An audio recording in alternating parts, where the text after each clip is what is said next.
Ваши документы.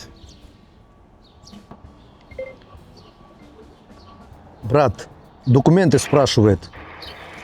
Камеру убери. Капитан, представьтесь и назовите основания.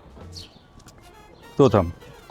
Брат мой, Покажите удостоверение в камеру, пожалуйста. Уберите камеру. я вас фиксирую, не снимаю. Показываешь удостоверение из своих рук, в руки не передаешь. Сейчас приеду, до этого момента никуда не уходите. Если тебя будут задерживать, то все фиксирую и камеру не выключай. Хорошо, понял. Спасибо. Если у тебя проблемы с сотрудниками правоохранительных органов, не выключай камеру. Всегда фиксируй все, что происходит.